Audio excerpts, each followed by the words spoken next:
Hello mga kaibon, so magandang araw po sa inyo lahat. So ito meron na naman po akong i-share sa inyo about sa Kakatail, isang Asian Palo or recessive silver na Kakatail, saka single factor na Kakatail. So ayan mga kaibon, magkaiba po sila. Iba po yung RS, recessive silver, saka yung silver o single factor o double factor. So ipapakita kong ibon ngayon yung kaibahan nila. Kasi halos magka-mukha din yan mga kaibon.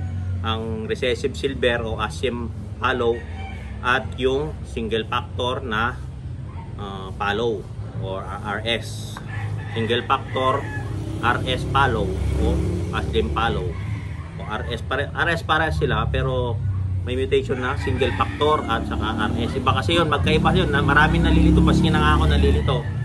So ang ginawa ko na lang, yung mutation nila, isang RS na Palo, isang single factor na Palo. So sana mag-get nyo yung sinasabi ko. Ipapakita ko lang po yung different nila through the markings para naman malinawan yung iba.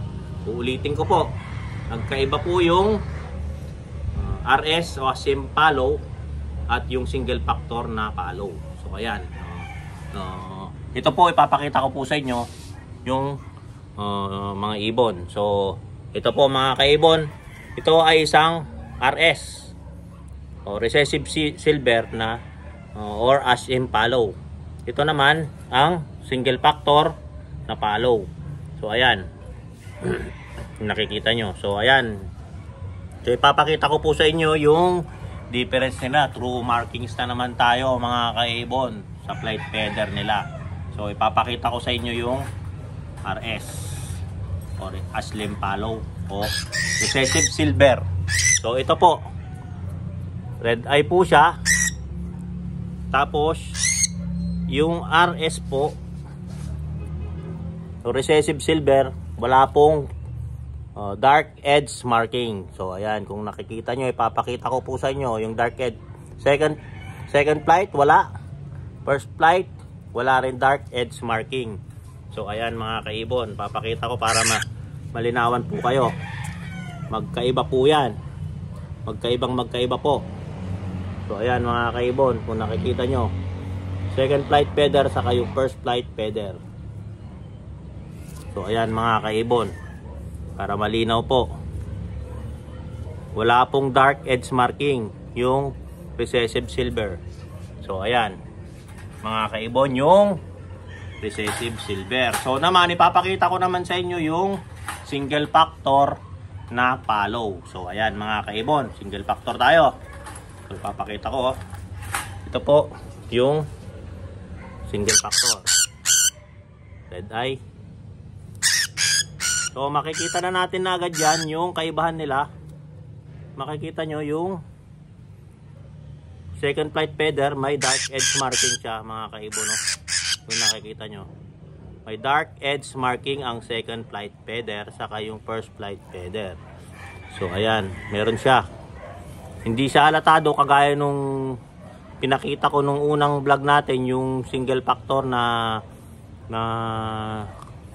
Kakatail. Hindi masyadong litaw yung dark edge marking niya, pero meron pa rin yan, kitang kita. Nakikita natin, nakikita lumalabas yung mga dark edge marking niya kapag silver Palo siya mga kaibon. So ayan ang kaibahan nila. So pakita pa natin, sakit mga agat so dandan lang tayo. So makikita mo na agad yung dark edge marking niya. Ayan, magkaiba po sila dito sa recessive silver. So ayan, papakita ko, kunin ko po yung isa para makita nyo ulit yung kaibahan nila. So makikita natin yung sa dark edge marking nila. So ayan mga kaibon, yung single factor na Palo, makikita mo yung dark edge marking niya sa second flight feather saka first flight. Ayan, meron siya. Itong RS naman, wala kayong makikita. So magkaiba sila mga kaibon. Diretso lang tong RS, diretso. Wala siyang dark edge, di kagaya ng silver. Makikita nyo yung dark edge marking niya. Magkaiba po sila mga kaibon. Second flight, makikita nyo na agad yung different nila. Makikita nyo, oh, plain lang ng kulay ng RS, yung single factor. Makikita mo yung different nila. So, ayan, nakita nyo mga kaibon yung kaibahan ng single factor na follow saka isang RS recessive silver na follow. So ayan mga kaibon, kung nakikita nyo, magkaiba po sila, parang magkaparehas yung kulay, pero makikita mo pa rin yung dark edge marking nila. O ito yung single factor, ito yung RS o recessive silver na follow, single factor na follow. So ayan mga kaibon, at nakikita nyo, na-share ko na naman po yung aking video.